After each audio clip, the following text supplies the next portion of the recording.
Egunon. Bonjour.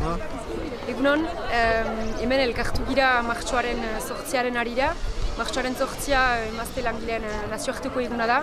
Eta etorri gira erraitera gaur egun ikusiz egoera lagia, fasismoaren gorakada, matxismoaren gorakada, importantea dela mobilizatzea. Eta hortakotz gaur mobilizatu gira eta bujokatzera deitu ditugu egitar biziak. Minezker. Itxi.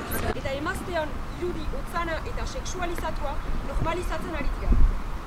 Gainera, kontuan hartu behar dugu alderdi ultraeskuindarrek boterea eskuratu ahala estatu aparatuak erabiliko dituztela emakumeak oraindik eta gehiago zapaltzeko.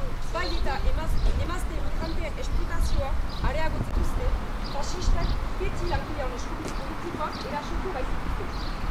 Urgentziazkoa da horren guztiaren aintzinean altxatzea. Argi izan dezatela, jarrera eta ideia erreakzionaro guztiei auke eginen bidea.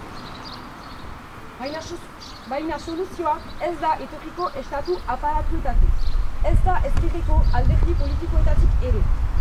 Alde batetik, azken urteek argi erakutsi dute instituzio kapitalistek emazteon zapalkuntzarekin amaitzeko egiturazko mugak duztela. Eta horren adibidea da, urte hauetako Espainiako ezkerreko gobernua. Emazte langilean bizi baldintzak hobezetik urrun batu dira. Eta milaka emazteek beraien enpresa buruen esplotazioa edota erasotzaileen indarkeria pairatzen segitzen dute.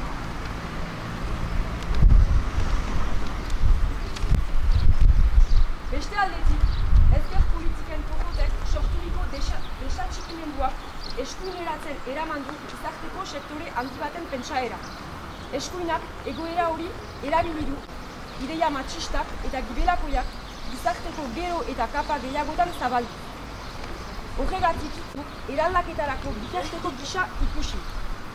Gainera, instituzioei aldarrikapenak eta exigentziak egitera mugatzeak azken urteetan feminismoaren baitako zale mailako borrokak eta mobilizazioak lausotzea ekarri du. Kontrara, lehentasunezkoa da emazteon zapalkuntzaren kontrako alternatiba joko zelai parlamentarioetatik kanpo gorpuztea. Alternatiba hori, zapalkuntzarik gabeko gizarte sozialistaren eraikuntzan koken urteetan galdutako karrika mailako borroka eta antolakuntza indartzea. Zentzu horretan, diskurtso matxistai eta fasistai aurre egiteko langile klasiko kolektiboen arteko lankidetza ezinbestekoa da. Eta hor, etrako kontzientzia zabaldu. Eta bestetik, jarrera eta eraso matxistai erantzun irmoak emanez. Hori guztiak gauzatzeko ordea, emazte langileok lehen lekoan jardun behar dugu. Emazteon antolakunde indartsuak eraikiz, eta emazteak borrokaz proze horretan lanean segitzeko deia luzatzen dizuegu. Jarrera erreakzionarioen eta matxisten kontrako borroka karriketan dela erapiko, sozialismoaren aukera errealitate guztiko borrokatzeko segitu behar dugu. Lehen lekora. Gora emazte langileon borroka!